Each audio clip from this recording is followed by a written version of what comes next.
Is now starting. All attendees are in listen-only mode. Hey, good morning, everyone. Thanks for joining us this morning. We're going to give it an extra 30 seconds here for more people to join, and then we'll get started.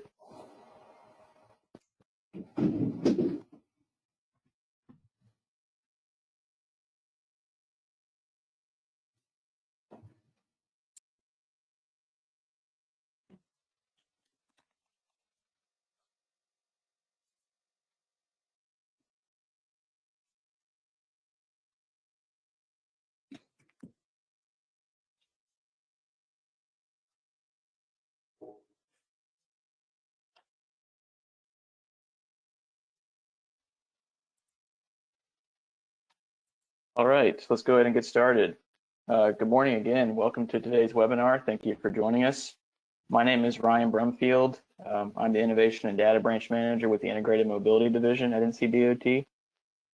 Today's webinar features a great lineup of speakers discussing national trends and complete street policies, what to expect from the Biden administration in terms of multimodal priorities, and to look at how North Carolina compares to other states in regards to bike and pedestrian policies and programs. This is the third webinar in our new Innovations webinar series, another way to get from here to there. For those that have not joined us previously, I wanted to provide a quick background about our division. NCDOT recently merged the public transportation and bike and pedestrian divisions into the Integrated Mobility Division. We now have a much broader focus to provide equitable multimodal access to opportunities and services for all North Carolina residents. In addition to our traditional public transportation programs and bike and pedestrian programs, our division's new focus areas include understanding emerging mobility trends, being an innovation leader in terms of piloting and deploying new mobility concepts, and providing strategic direction to the department as we plan for a future with new mobility options and technologies. Our division also has an expanded focus on data analytics, so the department can better understand mobility trends and identify gaps in multimodal access, which our division has a leading role to help address. We also plan to be much more engaged in local and statewide transportation planning activities to ensure all modes are adequately considered and integrated in the planning process. So this new webinar series is kind of an opportunity for us to highlight some of the key initiatives and projects we're working on.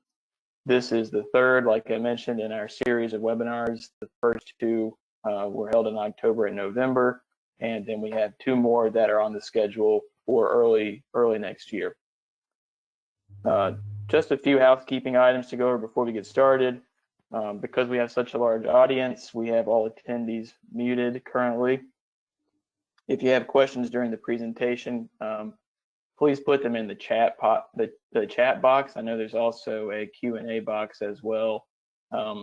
It's easier for us if you use the chat box, but you could also use the Q&A, and we'll take care of those questions as they come in. We do plan to have a break for questions between each presentation and additional time at the end of all the presentations for questions. Also, I wanted to mention that we've established a website for this webinar series where you can go to access presentations, recordings, and other materials. We'll put a link to that website in the chat box here in the next few minutes. And I think that's all I have. So with that, I'm going to turn it over to John Beinhodge, who is going to moderate today's session. John? Okay, thanks, Ryan. Yes, this is, like Ryan indicated, our third in our webinar series. It's a little bit different approach than kind of our prior ones, in that it's looking at more programming and policy things occurring nationally and locally. But it does help to define some of those opportunities that are out there and some of the areas that we can evolve in innovation aspects.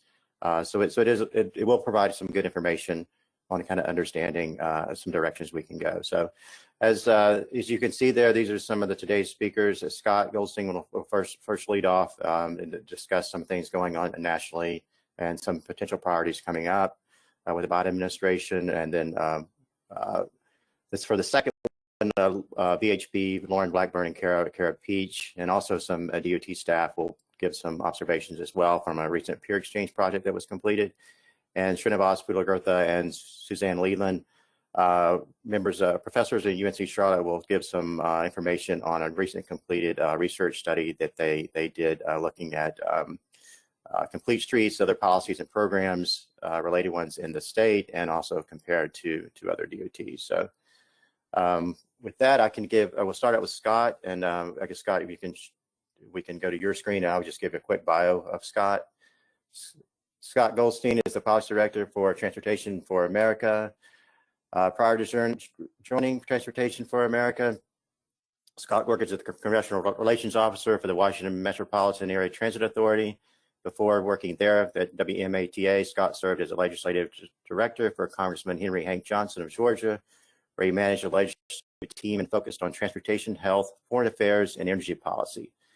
Scott also served in the Congressman David Scott's, also of Georgia's, office, handling scheduling and constituent relations. Scott received his Bachelor's of Political Science from Emory University and his Master's in Public Management from Johns Hopkins University. Scott lives in the H Street Northeast neighborhood of Washington, D.C. with his wife and daughter. Okay, Scott, you can take it away. Good morning, everyone. Thank you. I'm going to talk a little bit about what we see happening on Capitol Hill and coming from the new administration, and what we see happening around complete streets. My screen share appears to have just gone away, so I'm sure you all are enjoying looking at me, but let me see if I can get that back. There we go. Can you see that? Perfect. Mm-hmm. But first, let me tell you about my organization, just to make sure everybody knows who we are and what we do. We're a nonprofit. We're an alliance of elected business and civic leaders from communities around the country. Our mission is to support moving people safely and affordably to jobs and services by multiple means of travel with minimal impact to communities and the environment. And we do advocacy, technical assistance, research, and analysis. So I already briefly mentioned the agenda, talk about how the election affects transportation, some major upcoming legislation, the president-elect and what we expect from the new administration, some trends in complete streets, the crisis that's facing public transit, and what you can do on these issues. So first, we have a president-elect. He has announced what he calls the Build Back Better plan. That plan has a number of different components to it. I'm just highlighting here on the screen transit. We think this is very strong language. It's stronger than the first two iterations of the plan, so we like the direction that they're heading. And you'll note in this language, there's discussion of the need to have infrastructure for pedestrians and cyclists to facilitate transit. And that's critically important. Probably everybody on this call understands that, but it's been something that was added in the Build Back Better plan, and so we like the trend. And then, from our perspective, we are aware of many of the people that have been added to the transition team for the Department of Transportation, so we're optimistic about the plans that they may be developing. In the House, obviously folks know that the Democrats kept control of the House, but the majority got a lot smaller. But they're very important members of Congress to the work that we do and that matters to transportation, who won re-election. We got the chairman of the Transportation Committee won his re-election. We have Mike Gallagher from Wisconsin, a member of the Transportation Committee, who we work with very closely, who's won his re-election. Rodney Davis, also member of the Transportation Committee, the Republican leader. He won re-election. And then obviously, in North Carolina, you have David Price, who's very important in his role as chairman of the Transportation Appropriations Committee, and he won re-election. And so that's just a brief overview, but even though the majority got smaller, the stakeholders that my organization has been close with and had a good partnership with won re-election, and so we're pleased with that, and we look forward to working with them. In the Senate, we don't know the outcome yet. Georgia certainly is going to determine that on January 5th. But from our perspective, transportation is not a partisan issue in the Senate. Both sides have expressed support with their votes in this Congress for the status quo. And you can see how we ranked the House Transportation Bill and the Senate Transportation Bill And you can see that the House made reform in maintenance, speed, and access, which are my organization's 3 principles, and the Senate did not. I'm going to talk more about those issues in a minute. So we think that regardless of who is in charge and how the elections go in Georgia, that the slim majority and the bipartisan support for the status quo means that there's a lot of work to do in the Senate. So what's coming next in transportation policy? This is a real 30,000-foot overview, but certainly there's discussion around an additional stimulus bill. We hope that that bill includes emergency relief for public transit, and the nationwide ask is $32 billion for relief. There's also a surface transportation reauthorization. For those who don't know, we'll talk about this in a minute, but that's 5 years of policy for surface transportation. Congress extended the current law for a year, so they have another year to try to pass an authorization bill. And then there's regular appropriations. We're in the middle of fiscal year 21, but funding expires on this Friday, and Congress needs to either extend the deadline or pass an appropriations bill. And then fiscal year 22 appropriations will be starting early in the next year. And so those are the major top line things that are happening on transportation. A lot of work remains to pass stimulus and infrastructure that my organization can support. We're going to be very concerned about stimulus that just spends money. We want stimulus that is targeted to the projects that will create the most jobs and have the most benefit for communities. And so we're working on that, and the $32 billion for transit is one of those issues. But as I mentioned, when it comes to infrastructure, investment, and transportation authorization, there's a lot of work to do to educate on the types of reforms that we think are necessary. And we need to keep, in the House, we need to keep support for the types of reforms that they passed this year.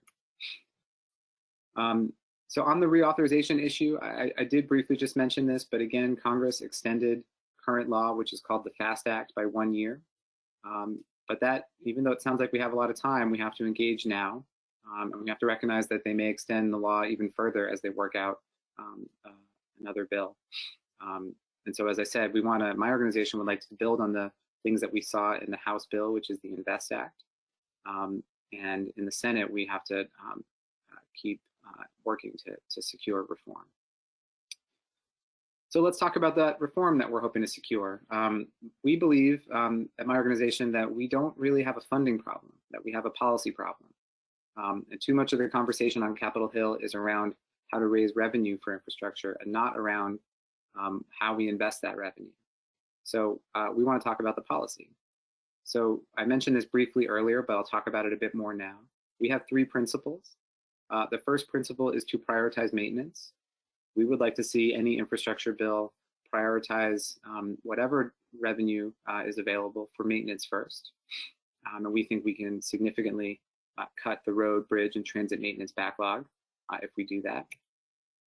Here's just an example of why we think that's necessary. Between 2009 and 2017, 37 states, including North Carolina, saw the percentage of roads in poor condition increase.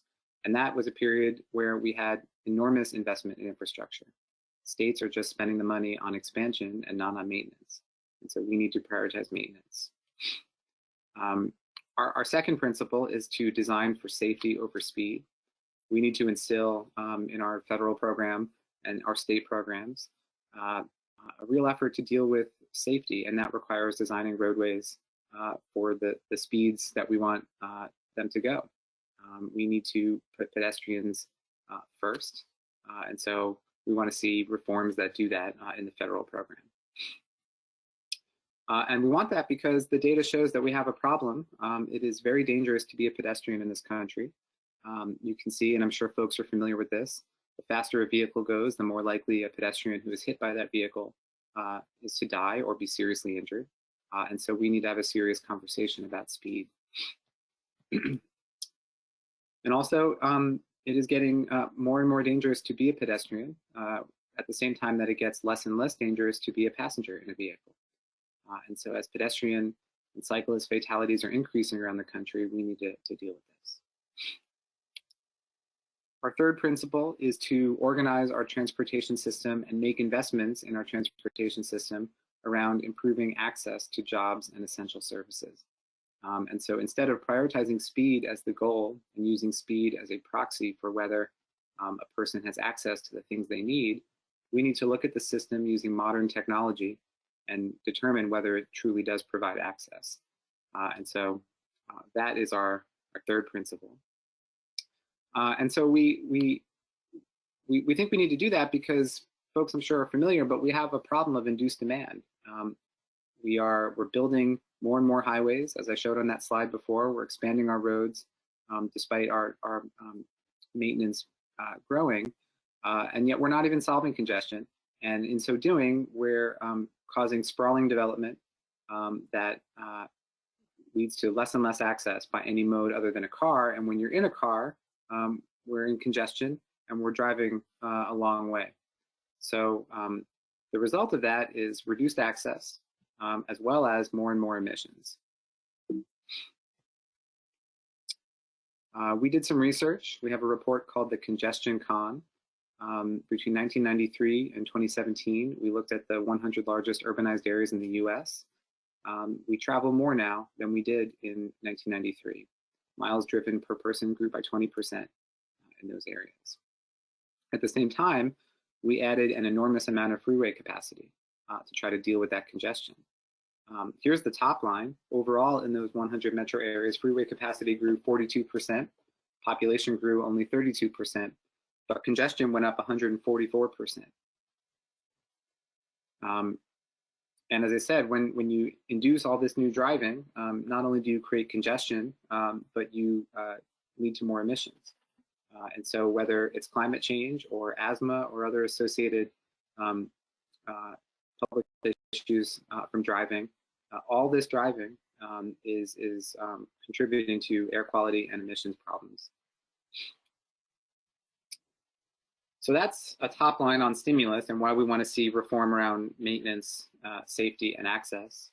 But on stimulus, here's the brief overview. But as you know from reading the news, and this is changing hour by hour, day by day. But the Senate Republicans released a bill a couple of months ago. You can see a summary of some of the top line issues regarding transportation. The House has released two bills. It was the HEROES Act, and then an updated version of the HEROES Act, which this slide calls HEROES Act 2. And those were massive bills. We were very focused on the transit portion of that. And as you can see, the House in the second iteration of the HEROES Act provided the full $32 billion that the community is asking for. Recently, a bipartisan group of senators has come out with a $908 billion proposal. That has $15 billion in it for public transit, which is not $32 billion, of course, but it's a down payment, and it would help agencies survive for the next several months and offset cuts that are coming. So we are hopeful that that will be the basis of a final bill that might get passed this week or next. But certainly the next steps are unclear. The White House and Congress are very divided, and while this bipartisan group certainly offers a path to an agreement, it is far from certain. So the big takeaway regarding the legislative branch from our perspective is that the work continues. House and Senate members need to be educated around some of the issues that I just mentioned, from induced demand to maintenance, to the links between how much we drive and the emissions that we produce, and the need to organize our system around access. We need to build on the INVEST Act, which was the House bill to set 5 years of policy. And we need to get a targeted and effective stimulus. And we need robust regular appropriations. The executive branch certainly is changing. Here are some things that we expect out of the new administration. But as with the stimulus, it's changing day by day as they announce cabinet picks and other things. And so we'll know more in the coming days and weeks. But as an example, we certainly expect some new priorities. Many of you, I'm sure, are familiar with the BUILD program, formerly the TIGER program. It's been oriented towards roads in recent years. We do expect that program to be reoriented back towards multimodal projects. We expect the president-elect, who's known as Amtrak Joe by some people, to invest in passenger rail. Public transit, we expect to be a priority. Climate change and equity, these are not specific policies, but they are outcomes that the administration has made clear are priorities, and we expect to see that throughout the transportation program. There's some opportunities for executive action. We've proposed some, others have proposed some, but a couple of examples of what we've proposed. They could immediately issue a greenhouse gas performance measure that was repealed at the beginning of the Trump administration. They could immediately set equity criteria for investment.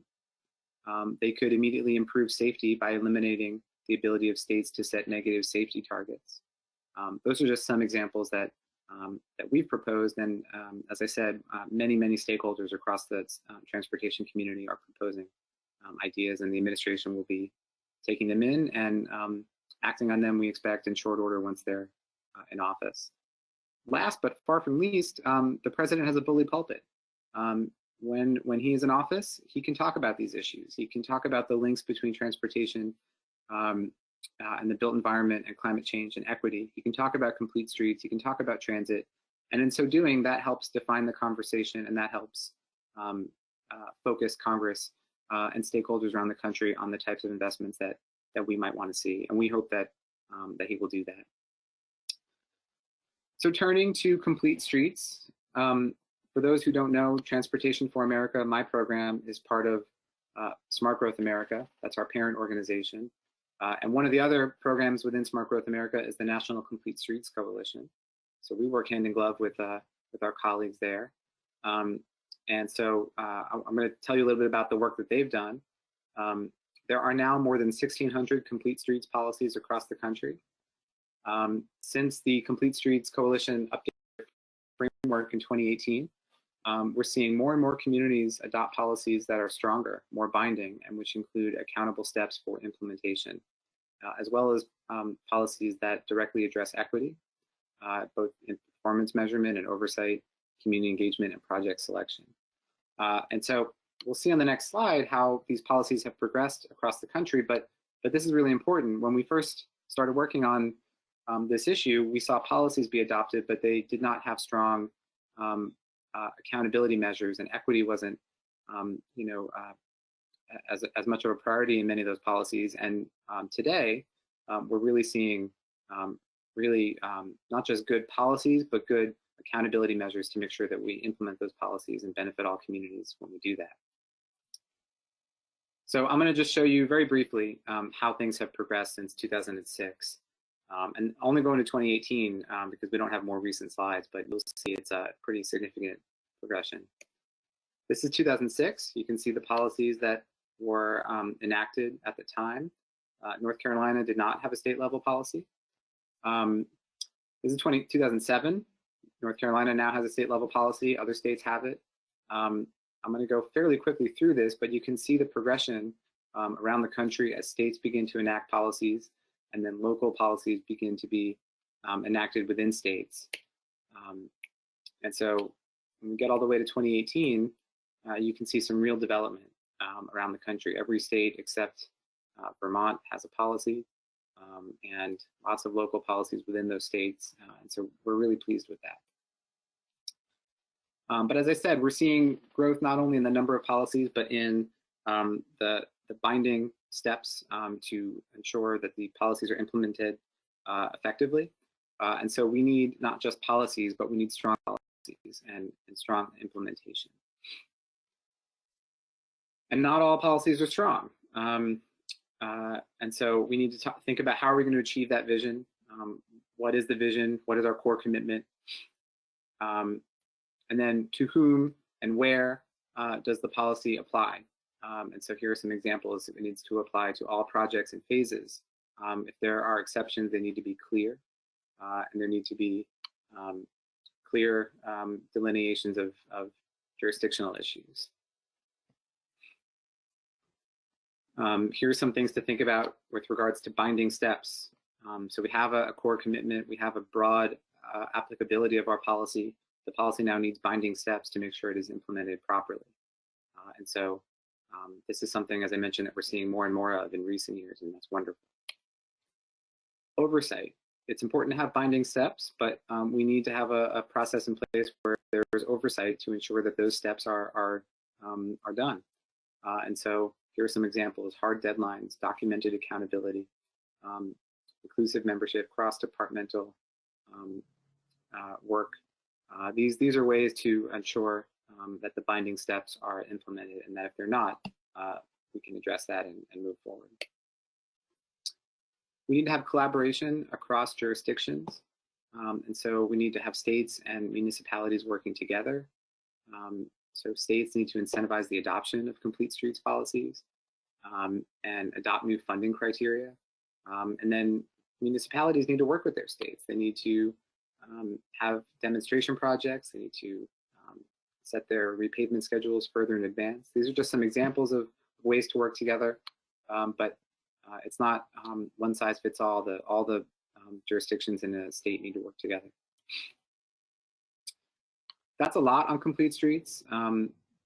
Here are links to our elements of a complete streets policy. I see that the slide is a little bit messed up here. I'm sorry about that. I can share that link if it's hard to see in the chat when I'm done. And then we have a report, the best complete streets policies, that you can take a look at as well. These are both from 2018. We're actually about to kick off a process of updating these, but that will take a little while. And these are still very current and very worth checking out. The last issue I want to go over is the crisis facing public transit. Public transit, as folks know, was significantly impacted by the current public health crisis. Ridership dropped off as local communities and officials shut down and advised people to stay away from work and gathering. And yet the transit agencies continued to operate because they were providing an essential service for essential workers. And they were operating many cases, their full service, even though they saw ridership drop 95%. And they also had to step up investment in cleaning and other things to deal with the pandemic. So in March, Congress passed something called the CARES Act. That was the major stimulus bill that provided relief to a number of sectors, including transit. $25 billion was provided for transit. At the time, it was pretty well known that that would not be enough, but it was wonderful. It got agencies through the crisis. But we're now at the point where that money has run out and additional relief is necessary. And so, as I said, we're calling for, and the American Public Transit Association is calling for, and agencies around the country are calling for $32 billion to get transit through the rest of this crisis. We are making the case for transit. We released our recommendations for stimulus, and you can see the link there. We think that saving transit is critical for not only saving the transit jobs, but ensuring that the essential workforce can continue to get to work, and that our communities have transit to enable a recovery once this crisis is over.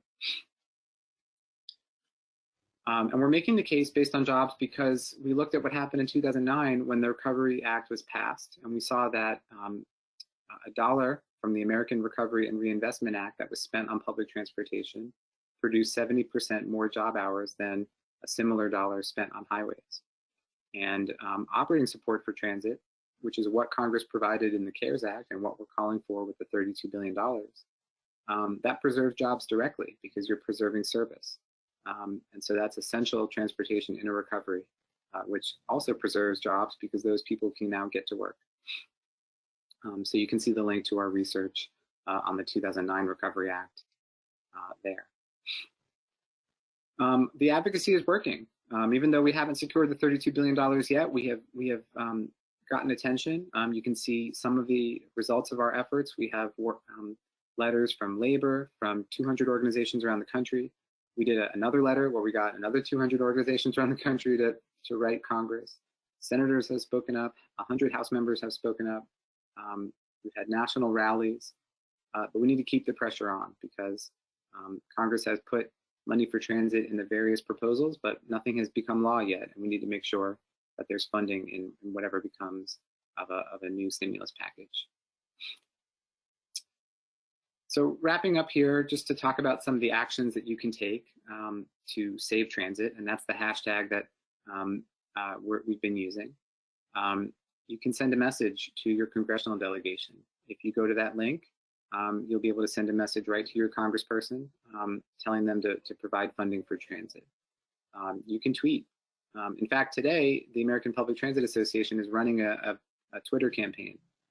They're using a different hashtag though. They're using Save Public Transit. But if you use either hashtag and tweet at your member of Congress, it would be very much appreciated. We have a national sign-on letter calling for fundamental reform in our transportation program. It's calling for the reforms I mentioned earlier around safety, maintenance, and access. Last year, we had over 200 organizations sign that letter.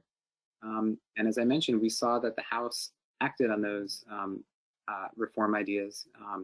And so we think it was a success, and we need to continue to move forward.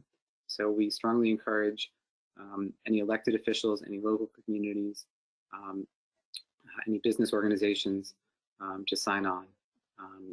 And you can see the link there to do that. One of the things that we hope the House will build on in their INVEST Act is to provide more equitable funding between highways and transit. 80% of transportation funding, as you all probably know, has been allocated to highways since 1982, and only 20% to public transit. The idea is that the money comes from the gas tax, and the gas tax is a fee on the motorist, and so we should not divert too much of that fee to something that's not driving.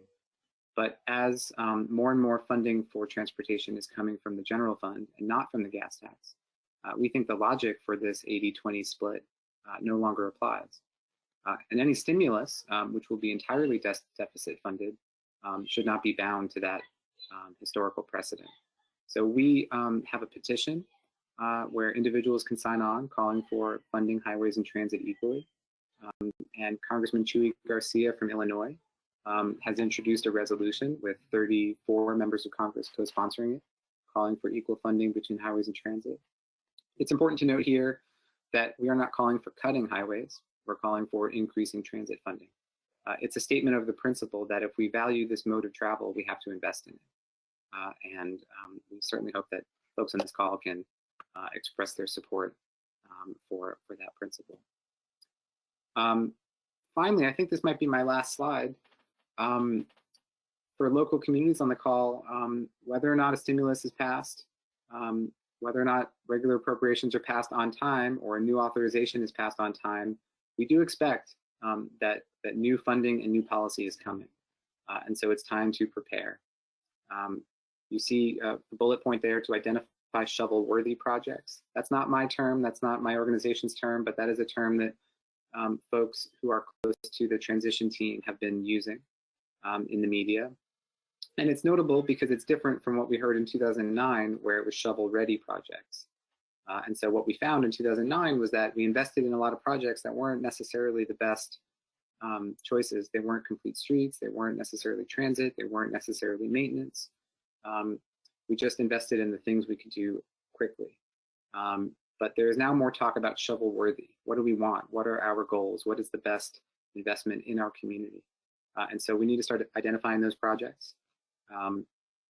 From our perspective, those are complete streets, those are transit projects, those are maintenance projects. We need to engage lawmakers and partners now because these policies are being written as we speak. And we need to tell our story. If you have a shovel-worthy project or a specific thing you're trying to accomplish, you need to talk about it with your Congress member, with your media. You need to connect that project to what you're hearing, to specific programs that are either available or that you want to be enacted into law, so that your local project can be directly connected to what the members of Congress are considering on Capitol Hill. So that is my last slide. I know that was a lot, but I look forward, if there's time, to taking your questions. Okay, thanks so much, Scott. That was very, very good to hear. So I don't know if there's any questions yet. I did have one I know that your group has, and we don't have much time for questions right now, but that your group is providing support to, well, we started some initial conversations to provide support from DOT and with their newly adopted complete streets policy, and we're going through the process of implementation of it integrated in our processes. But I was wondering about other entities, local governments around the state, how Complete Streets Coalition could be a resource for them developing their policy. Yeah, that's a great question. We would love to be a resource. I think that the easiest thing is to check out the materials that I mentioned in the slide. And I'll put the links in the chat once we're done here. But I'll also put my email. You can reach out. We'll connect you directly to my colleagues at the Complete Streets Coalition. We do technical assistance. We work with local communities. We review policies. We advise on changes to policy. We advise on implementation of policy. So there's a whole host of things that we can do to be of assistance as you move forward with Complete Streets. Okay, thank you. Cool. We do have a couple questions here. Any policy issues or positions on e-mobility as an emerging technology? Yeah, that's really important, and it's moving fast. I think that the main thing that I'm hearing on Capitol Hill is there's a program that you may be familiar with called the Mobility on Demand Sandbox program.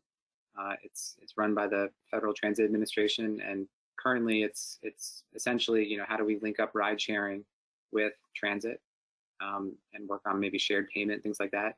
But what I hear from Capitol Hill is a real desire to expand that dramatically. Not only to do more on the ride sharing issue, but to have it include e-mobility.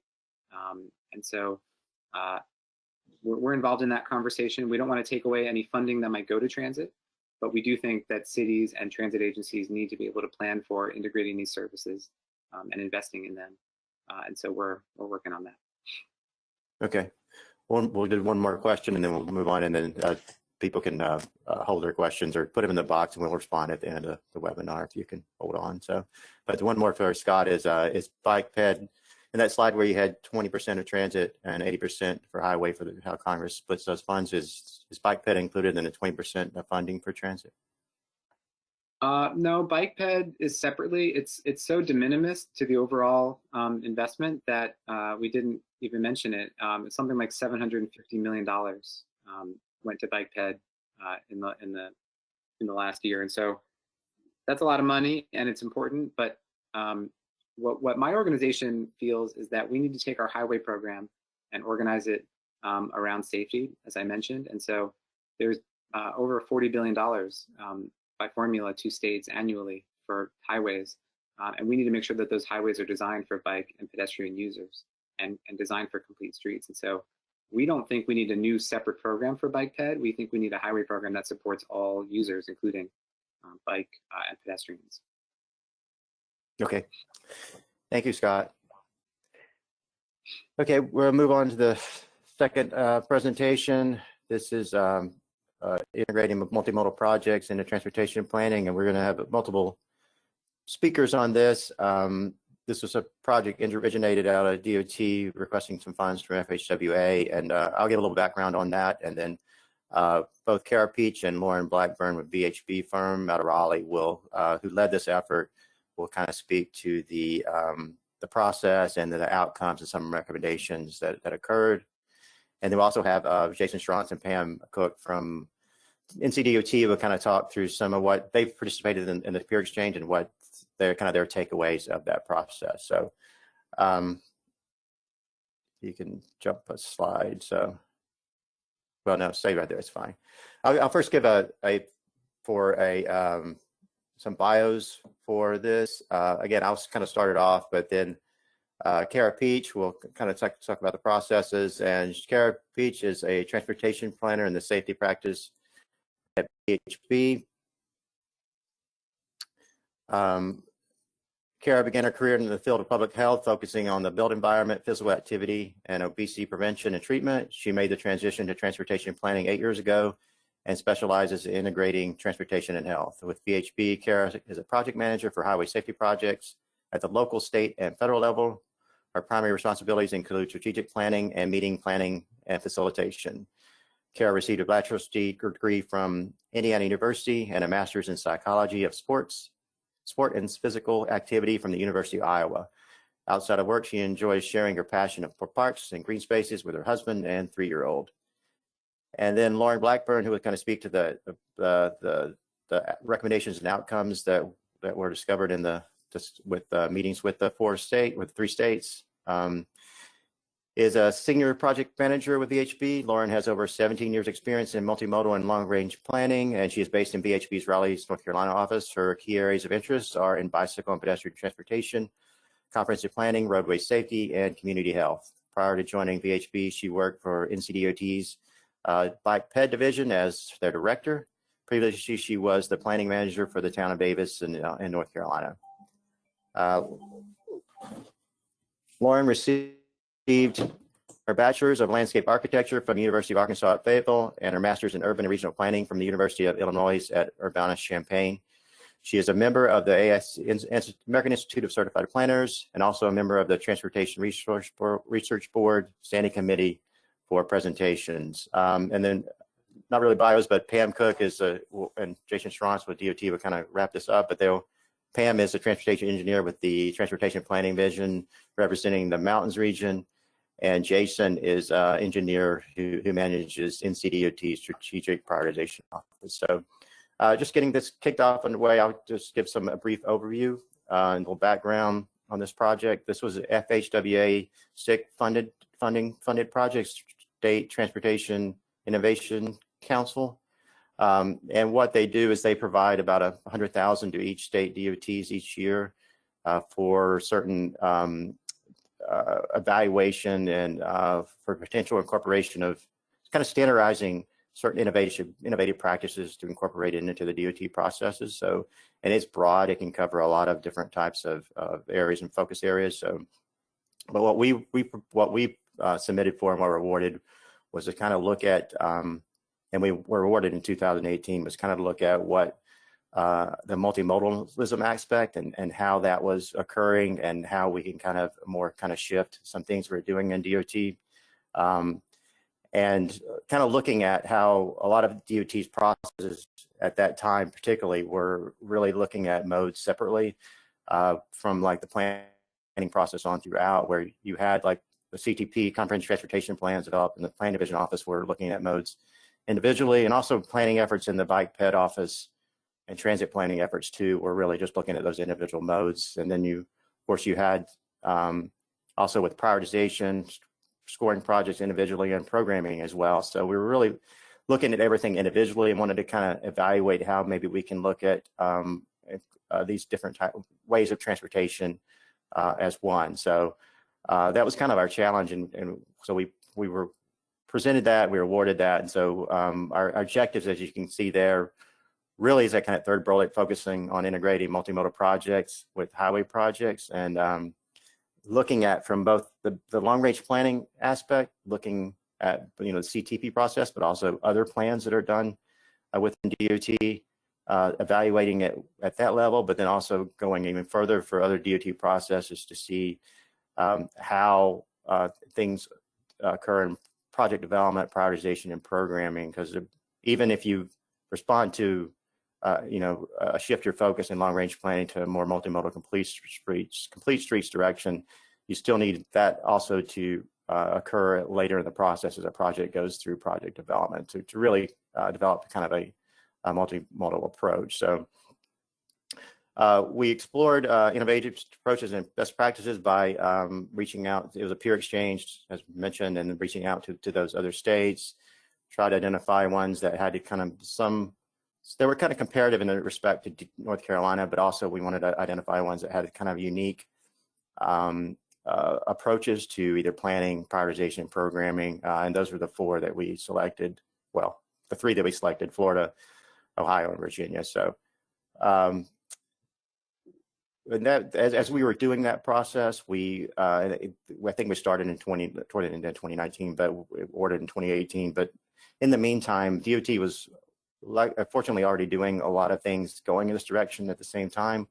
We had the integrated project delivery IPD there, which was identifying more efficiencies and how a project is constructed, goes through the processes, timeframes, and et cetera.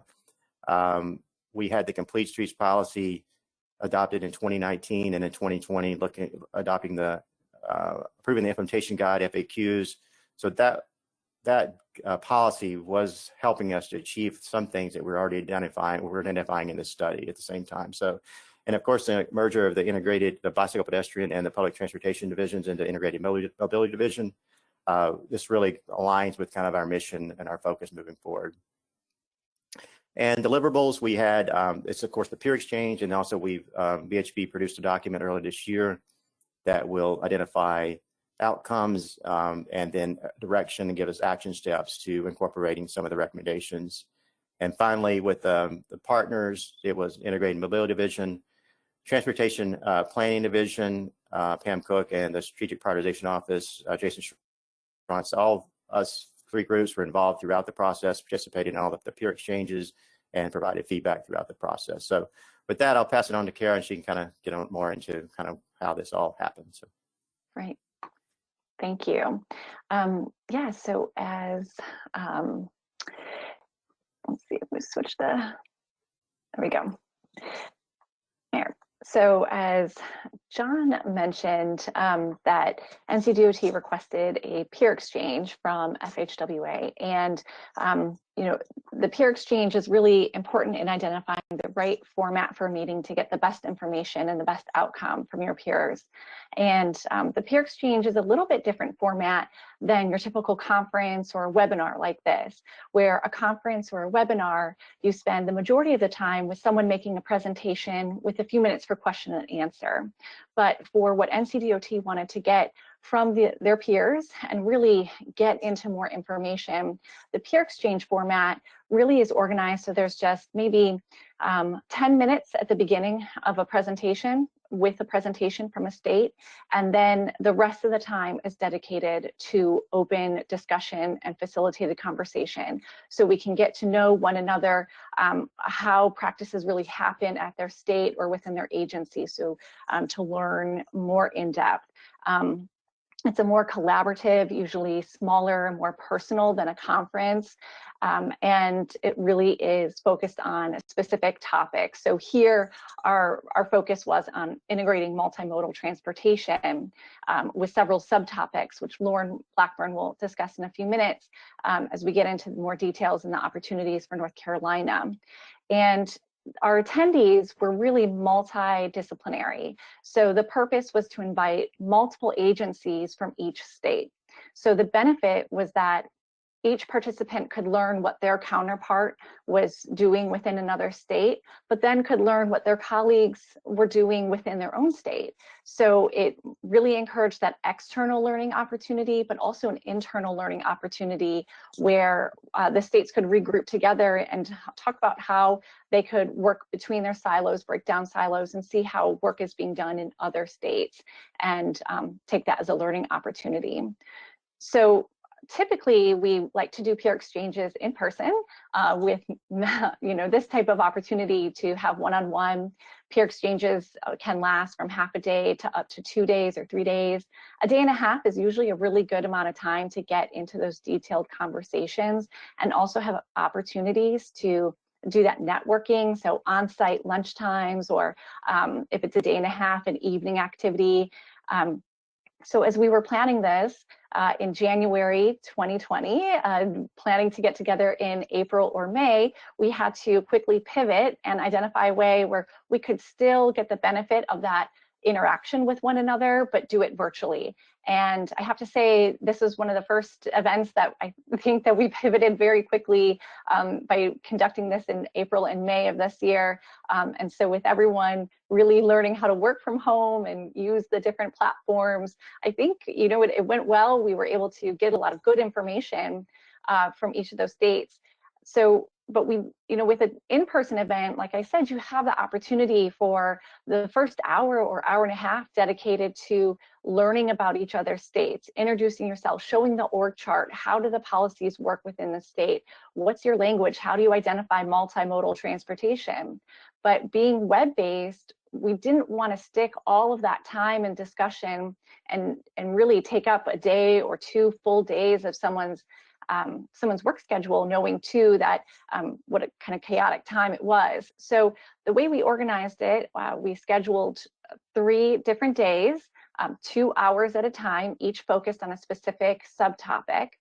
And then prior to those days, we conducted interviews with each of the states. So 4 states, we asked the same general questions to define those key terms, to describe their key policies, provide links and descriptions of the policies and procedures, and give an overview of how their state worked together. Then we summarized that and provided each state those cut sheets or summaries about their peer states' policies and programs. They had to do a little homework. They had to do the reading, but then they were able to come with that baseline knowledge covered. And so we could maximize our time together in that virtual format. We also, instead of using peer presentations to start the conversation as a little conversation starter, we used the key questions, which are up on the screen, just a few of those key questions, because we wanted to keep the focus very facilitated, very focused on the topics that would benefit both NCDOT, of course, but also the peer states to learn from one another. So I'm going to send it over to Lauren now, who's going to go into more detail about the 4 topics that we focused on and some opportunities that North Carolina learned from the peer states involved. Very good. Thanks, Kara. So as John mentioned earlier, when we were first discussing how multimodal elements could best be incorporated into the transportation process, we kind of quickly settled into a few different steps along the way. And so as we were posing those questions, that homework that Kara mentioned, to the states in advance of the meetings, we asked them questions about how they currently develop policy or what their policies already say about multimodal planning, what their project development process and prioritization process looks like for multimodal transportation. And then, of course, there was a good bit of discussion about funding and implementation. So I'll talk through each of those. And in most cases, we had maybe 1 or 2 states that had some exceptional or really unique practices that we talked more about. And then other cases, another state had something to share. One thing that I thought was really interesting is all the states were very complimentary of North Carolina's current planning process, both for the way that the state currently works with counties to develop CTPs, as well as how integrated mobility has already a good track record of working with local agencies to develop bicycle, pedestrian, and transit plans. So other states were really impressed with that legacy. And, you know, all the states were talking about ways that they could build on to what they've already got going. Starting with policies, which we've talked a lot about today, one state in particular, their complete streets policy and a lot of other supporting resources for Florida, FDOT, has been a really good example for many of the states to talk through. Florida, after developing their complete streets policy, then started working towards design guidelines, and then ultimately has fairly recently released a series of context classifications. And this is a really interesting resource because what Florida did is they really tackled that question of whether or not the DOT is in the business of integrating land use with transportation decisions. So they did make that decision, that determination, and what they've done is they've worked with local agencies across the state to pre-select a context classification or category, and those categories help them decide things like what their design speed may be, what the cross section for a roadway may be, and that really sets up the state as well as local agencies to having a more consistent understanding of what the road is intended to function as and look like in the future when a project or opportunity presents itself. So we talked a good bit about this, and it has been a successful program for Florida. Florida is different from North Carolina, and of course all the states have their unique attributes. So Florida is highly decentralized. That means that their central office does not have as much of influence over the districts. North Carolina is also a large state, but they also know that North Carolina owns a higher percentage of the roadway network. So there's differences, of course, about how each state would implement something like this. But one thing that we all came away with is understanding that North Carolina could look towards Florida's example about developing a similar, more contextual or land use based series of design guidelines and principles, hopefully to incorporate into updates to things like the roadway design manual or other resources, and then continuing to provide training to local agencies about how to implement that, especially at the early planning stages of projects. Next slide. Project prioritization was also a key topic. Virginia and North Carolina actually have very similar programs. I'm sure many of you are familiar with the SPOT process or program that NCDOT follows. Virginia has a program called Smart Scale, very similar, very centered around data and project scoring, as well as using that scoring mechanism to compare projects. Of course, both states do it a little differently. And one thing that we thought was very interesting from Smart Scale is that they, similar to SPOT, are not necessarily looking to a specific funding program, but using Smart Scale to collect project ideas from across the state.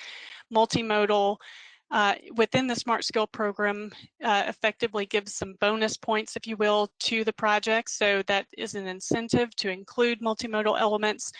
They also have some technical assistance they offer agencies, as well as opportunities or effectively a requirement for local agencies to develop preliminary concepts for all of their projects they submit, so that they have better projects or more well-defined projects with better scopes as well as cost estimates. They had some lessons learned for Virginia from North Carolina's SPOT program.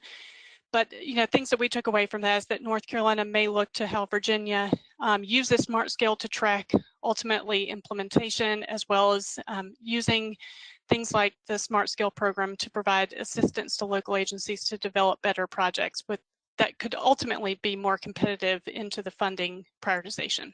Next slide. Another big part of this was, fundamentally having good long-range plans, multimodal plans, maybe well-defined projects in that early scoring process, but how do you ensure that that is going to continue to improve as it moves through project development? Several states had some discussion and questions about this, and we thought Ohio had maybe some ways that they've been tackling this question that could be a lesson learned for other states.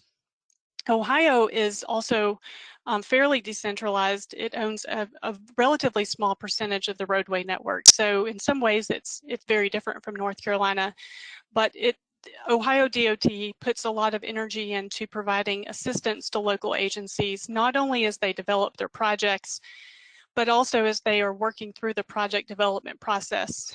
For example, Ohio DOT in many cases will administer locally administered projects or those federally funded projects, or they will provide a lot of assistance to local agencies to be able to support that. In addition to that, Ohio works with agencies to make sure that they understand the policy. So if they have questions, they provide training. So these may be some opportunities for North Carolina to really focus on how they provide that outward assistance to local agencies so that they as well can implement policy, especially on local streets. Thanks. Lastly, when it comes to project selection and getting it implemented, all the states had very similar questions and concerns about funding. So multiple states had some ideas to share as well as concerns. And one thing that we heard a few times over is that if there's an opportunity to leverage different funding programs, whether it be local funding with federal funding, or across federal funding programs at the DOT, how can you develop better projects that could be more competitive, have a better chance of being implemented in the near term? So a couple examples. Ohio DOT, again, owning a smaller percentage of the network, relies more heavily on local agencies to develop and implement projects. So they work with local agencies to tie together or synthesize the safety needs as well as planning needs. So for example, if a sidewalk is being developed or planned, how can they integrate safety improvements within that? And again, providing technical assistance. Other opportunities we heard about were, again, from Smart Scale, using that type of tracking mechanism to keep up with how projects are working through the system and ultimately being implemented, and in a way that they develop complete streets projects. So North Carolina had a lot to share, but also ways that they could learn from these other states. And these were key ideas that we heard through the peer exchange, but I think now we're going to hear from Pam and Jason and John about what they took away as key ideas.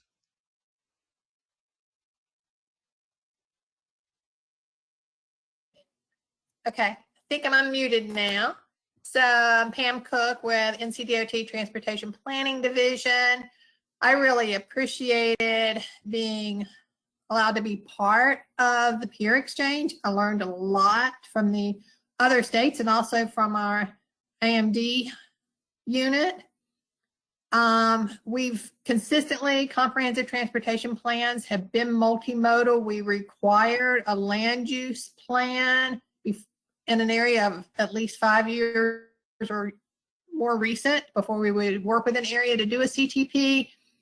But we've got some great ideas from this peer exchange. We've been working, we're updating our CTP process to make it more robust. We've been working with IMD staff to better what data is best to use, how to classify facilities versus accommodations, things like that. We have discussed about land use and public transportation, so we're excited to move forward with the land use classification potentially. One of the things, the performance measures, I'd love for us to continue to look at performance measures, identify performance measures, because they can be used in the development of a CTP also, and then in tracking implementation of projects. Do we use MPO and RPO staff for that? Do we use division corridor engineers, division planning engineers? Those are all things to still be discussed. The nice thing is that TPD and IMD divisions are working together already. And we've included, as they talk about complete streets, in the new CTP project sheets that we're beginning to produce. The last 2 pages are our complete streets pages on what was considered for each project, why or why not should it be, should not be implemented, the other elements.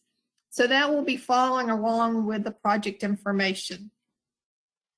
So I think that's it from our perspective of what we wanted to share. We are moving forward in CTPs and long-range planning and MPOs too, to implement things from the peer exchange and other ideas from IMD. Thank you. Thanks, Pam. Thanks, Kara and VHB for setting up this virtual peer exchange, and I appreciate everyone's efforts to quickly adjust to the times. My name is Jason Schrantz. I am the manager of our prioritization office. Most of you know me as Spot. Wanted to take a few minutes and highlight a couple of the recommendations that came out of the peer exchange and things that really formalized and put into words some of the actions we were already taking here at NCDOT to address some of the concerns and that we experience through the prioritization process.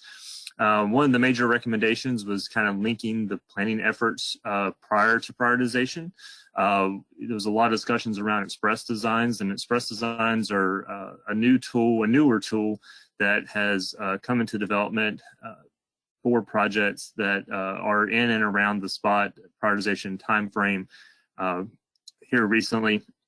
I'm very excited. The main point of express design is to kind of have conversations between the divisions and the POs that they submitted the project, and kind of put that final thought of the scope on paper, put engineering eyes on that, and really the outcome of that is to develop enhanced cost and proper expectations on those projects. Now, with the expansion of the complete streets policy, making sure a lot of those complete streets elements and components are now in those express designs, and we capture the full roadway and not just the roadway capacity changes that are occurring.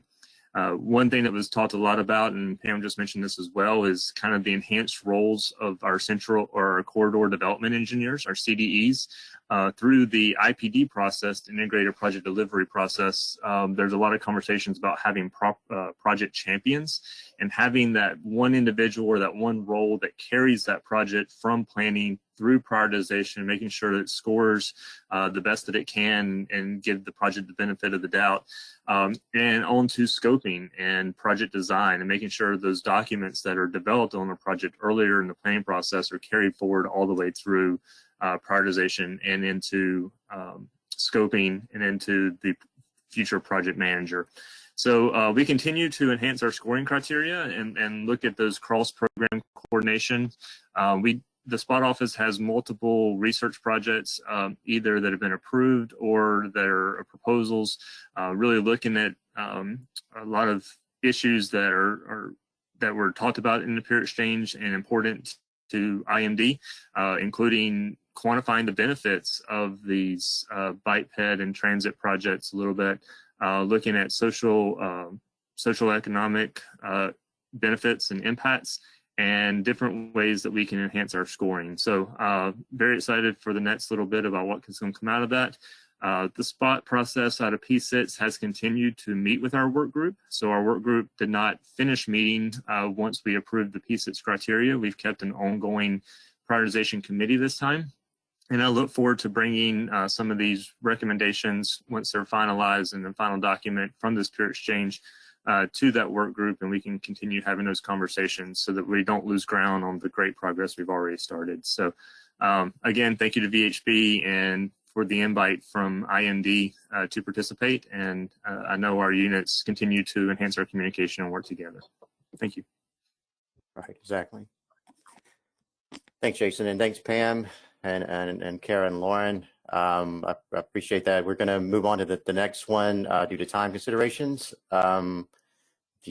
Suzanne, if you want to get through, okay, I'll go through a quick bios on this one.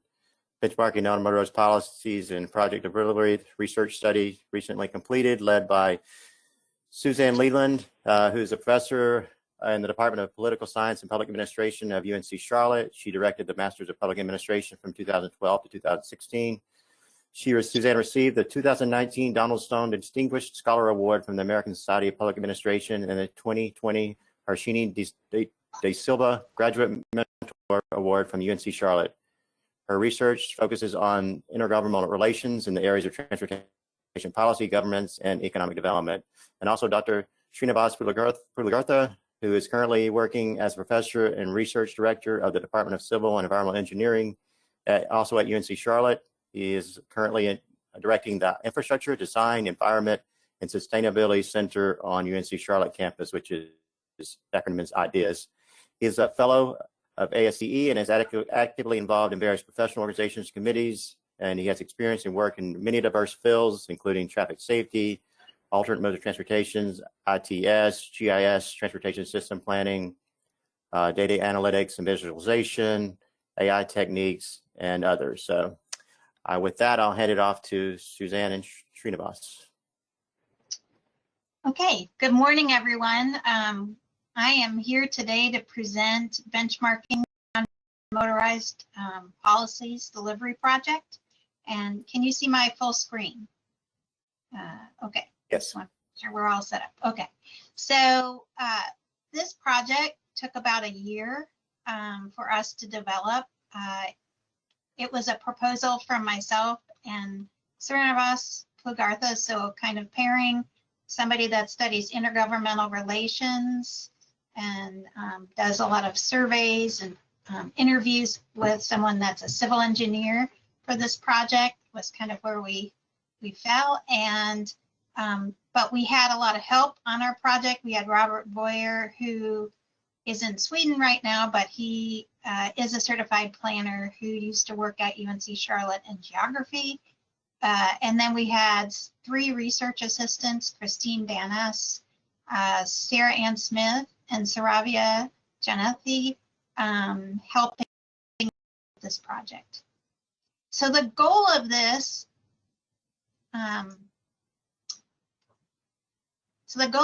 process, okay. If you could start from the full screen if you want, yeah. Okay, can you see it? Okay, sorry.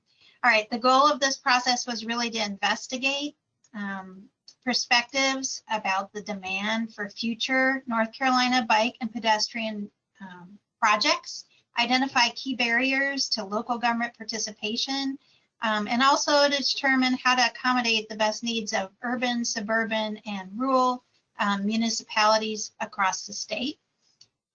We also identified comparable states to North Carolina, similar to the project before us. So we have some similar states there. And we looked at economic condition, DOT organizational structure, setup, size, non-motorized transportation project delivery rates, TAP spending, etc. And then we also looked at their existing policies and our existing policies in North Carolina and compared them and then had all this information together to pull up best practices and policy.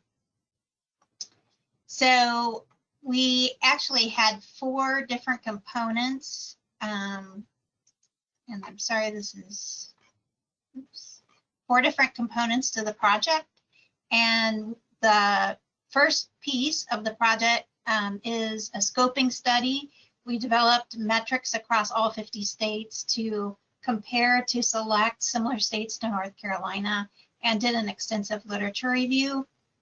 We also had an interview and survey of local North Carolina officials. We identified survey comparable DOTs and recommended some best practices at the end. And so I'm going to share with you, I'm going to, in the interest of time, focus on the interview and survey of local North Carolina officials. And then Srinivas will talk about the comparable DOTs that he surveyed, and then he will conclude with the best practices and recommendations. So we ran a survey, and interestingly enough, got this off the ground just before COVID. So the survey was complete by March of this past year. And the survey was based on questions that we derived from the scoping process, the literature review, and then also interviews with local officials about bicycle and pedestrian policies. And we really aimed to reach, look at 5 different areas: perceptions of active transportation services, the built environment perspectives, active transportation funding perspectives, NCDOT bike ped program familiarity, and active transportation policy perspectives. We had 32 questions set up. We had a master list of 1,700 emails from NCDOT and from cities and towns, combined with emails from MPOs, RPOs, and COGs in North Carolina. And as you can see, we had an 18% response rate. I think, as it got a little closer to the pandemic time period in March, it was a little tougher to get responses, but we did wind up with 289 respondents from localities. Suzanne, the slides aren't advancing. Okay, sorry. I see the research agenda one. Yeah, I'm not seeing that. Can you see it now? No. Okay, I don't know. Well, I see the research agenda. I'm sorry. I thought you were advancing to the one after that. So. Okay. All right. So our typical respondent in our study we had 289, as I mentioned, and our typical respondent came from city and town government and county government. That was about 84% of our respondents. And then we also got some respondents from MPOs, RPOs, and COGs, which helped us get to 91 geographical areas represented, or 91 counties, either through a city, a town, a county, RPO, or MPO. And most of our respondents were either department directors or they were executive directors. And just a summary of a few of the highlights from our findings is, this is not a big surprise here, but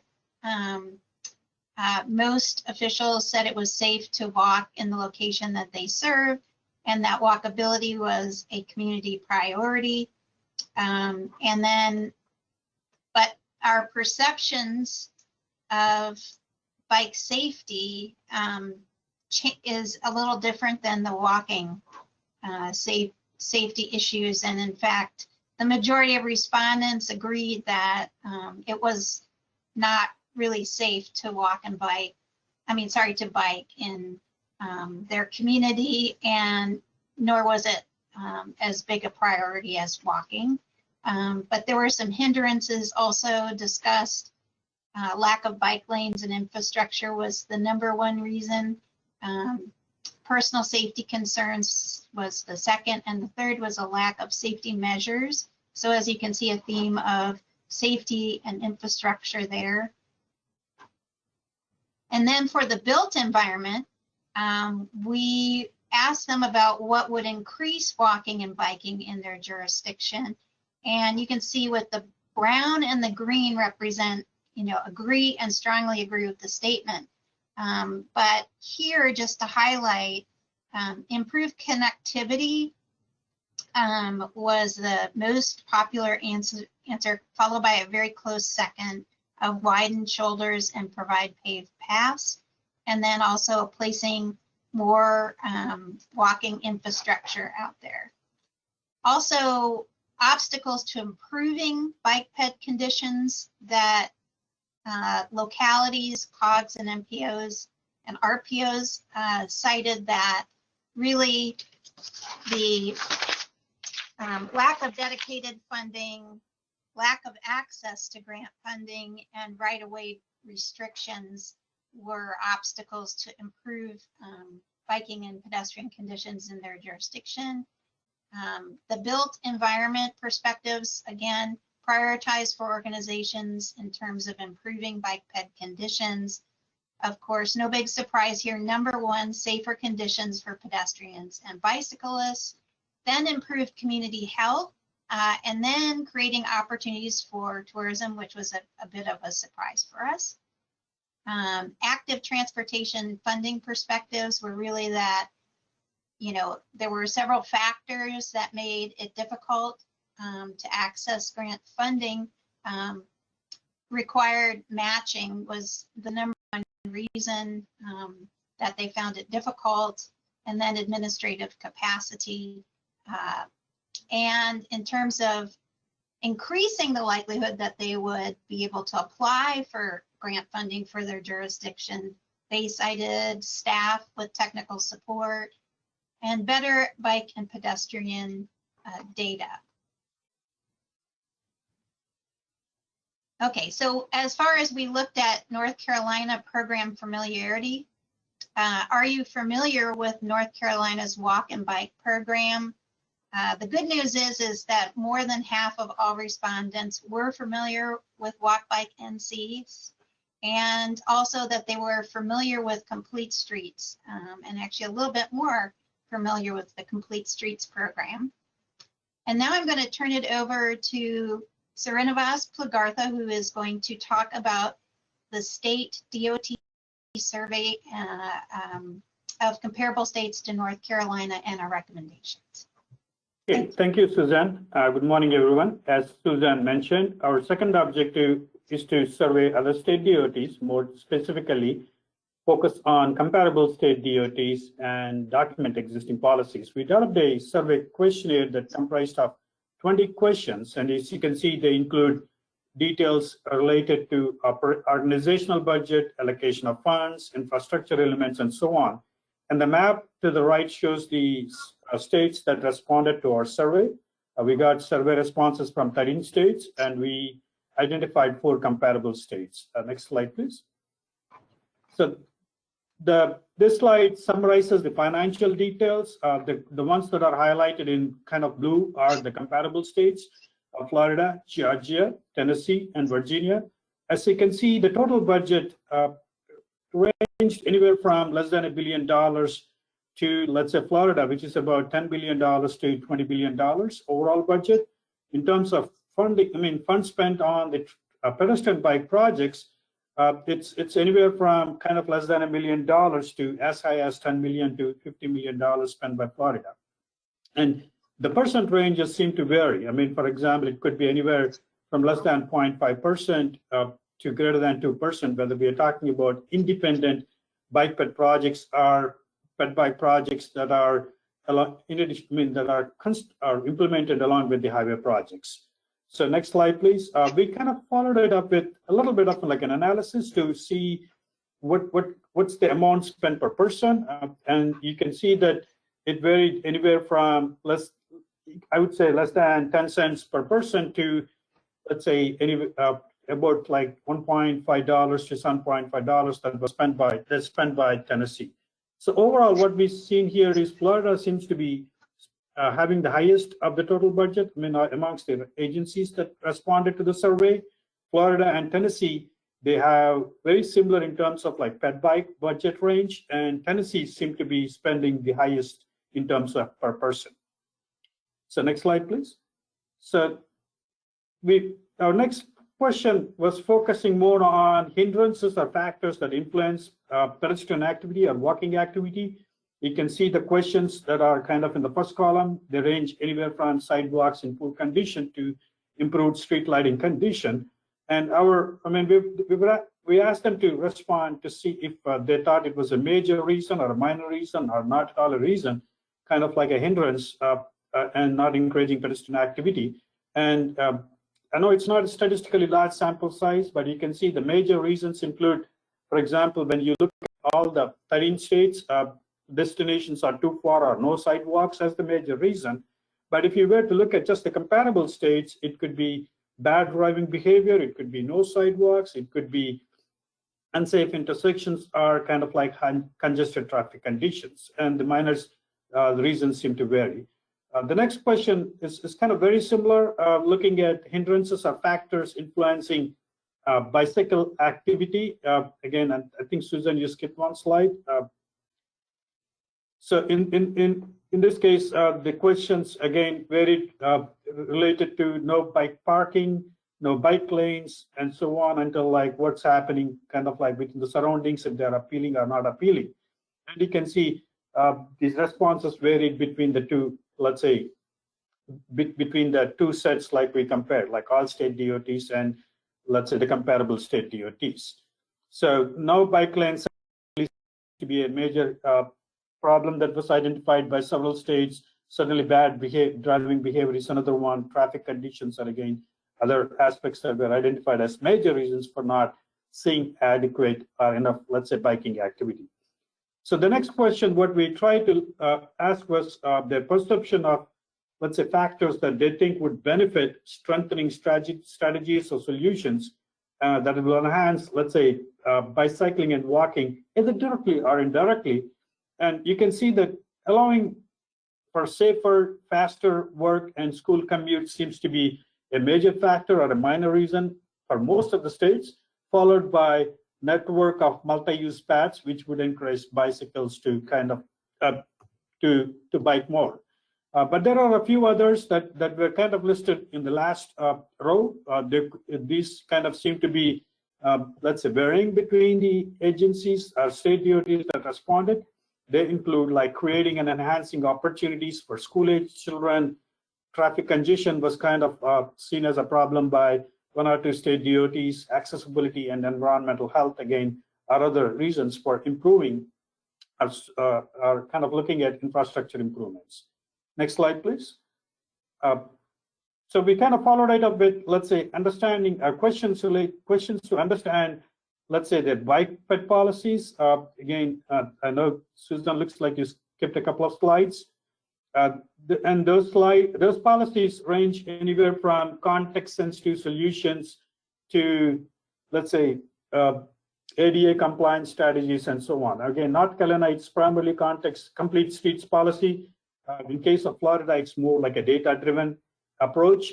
Georgia, I think they have identified specifically the vision, and I mentioned about the Vision Zero policy in addition to ADA implementation plan. In particular, they mentioned about the 3 feet passing requirement. I think that they kind of passed recently. Tennessee mentioned about multimodal access grants that they tend to set aside for pedestrian bicycle projects. Likewise, they also tend to use safety measures and pedestrian safety improvements, specifically focusing in high crash areas. Likewise, they also tend to kind of have their own multimodal design guidelines that they adopt and that they developed and are adopting. Virginia kind of more mentioned about their funding sources, like that, which is kind of more neutral, and they tend to be looking at revenue sharing, smart scale, CMAQ, and RSTP kind of funds as funding sources.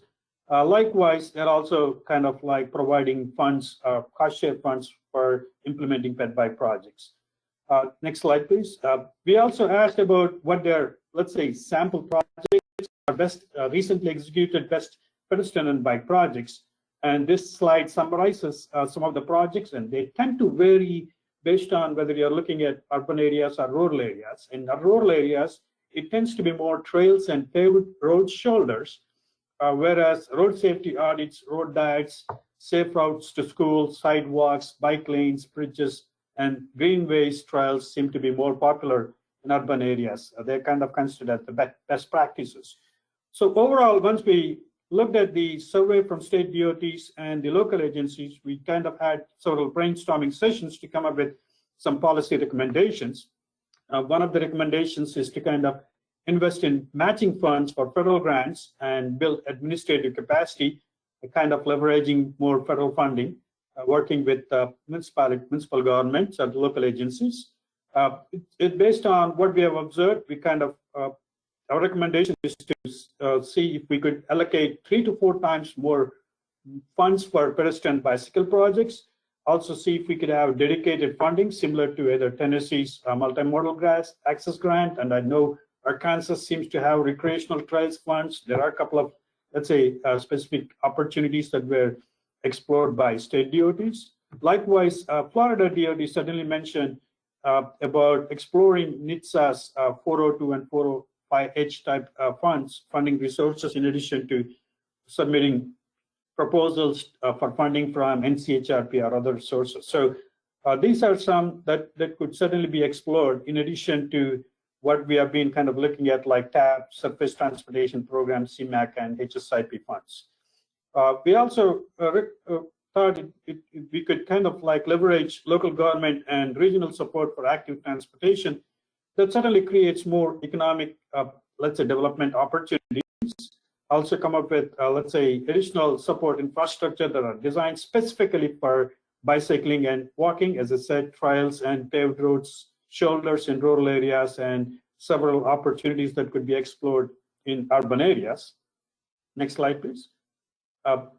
And we also recommend, let's say, looking at infrastructure for all modes, ages, and let's say taking advantage of, let's say, these additional guidelines like multimodal guidelines, design guidelines, ADA guidelines, or context-sensitive policies, in addition to emphasizing on complete streets. The last one that we kind of recommended as a policy is to capitalize on local priorities for bicycle and pedestrian safety. Like, for example, what Florida seems to be looking at, like data-driven decisions. I know we do that to some extent, but kind of explore that even further.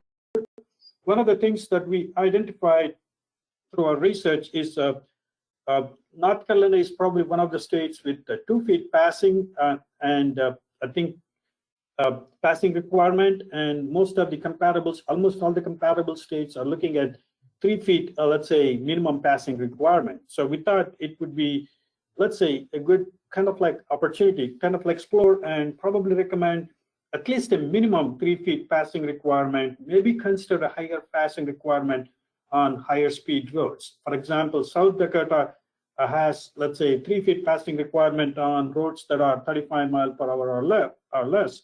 But on roads that are greater than 35 mile per hour roads, I think they have a 6 feet passing requirement.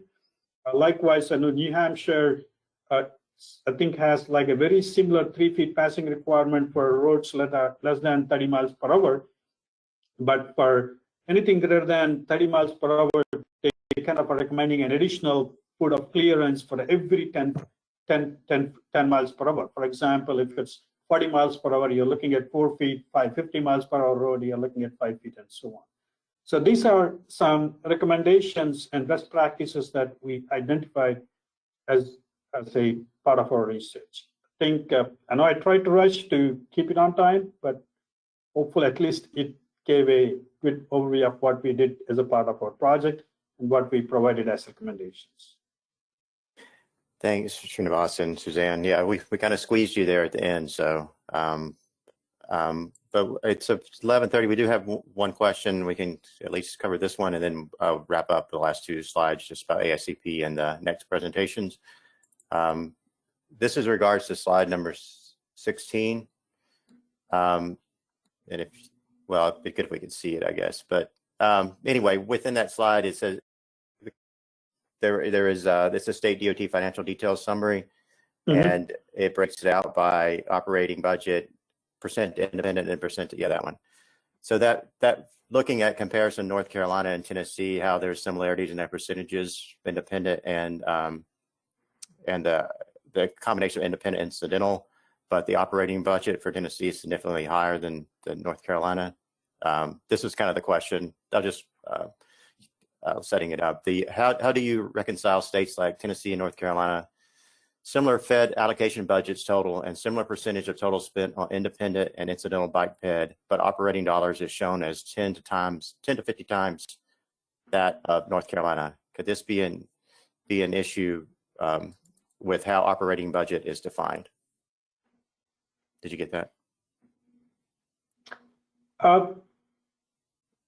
Probably did not get the complete question correctly, but looks like I think I'm trying to read the question. Is shown as 10 to 50 times that of North Carolina. Could this be an issue with how operating budget is defined? Certainly a possibility. Unfortunately, we did not ask for all those details. Our questions were only to kind of like gauge what kind of like operational budget did they, or how much did they have as an operational budget for the fiscal year 2019 and 2020, and we were just going off of the numbers. Certainly a possibility. I honestly don't have a definite answer. Okay. Yeah, understood. So it can be followed up with the state if we need to too. So right. Okay. Thank you, Srinivas, and thank you, Suzanne. We'll move on to the last just two slides, and Blair, if you want to throw those up. But thanks for hanging on. It's after 11:30. This is just the AICP credits. You can get one. There's that information. This will also be posted on with the slides on the website. I'll do that for a second, and then okay, and then moving on, we're still continuing our webinar series. Next one will be in January 26th. You should receive notification of that. This is the S-line, leveraging new rail access and transit-oriented development to spur economic growth, and that's that corridor leading from the Raleigh area triangle up to Virginia, and opportunities that state's been pursuing, acquisition, and other efforts. So I encourage you to be sign up to that one as well. So that's all I have. I don't see any questions anymore, and plus we're over our time. And thanks, Bear, for throwing that back up again. And thank you all for participating, and have a very nice rest of your day. Thank you, IMD staff, for coordinating this. Thanks, Pam.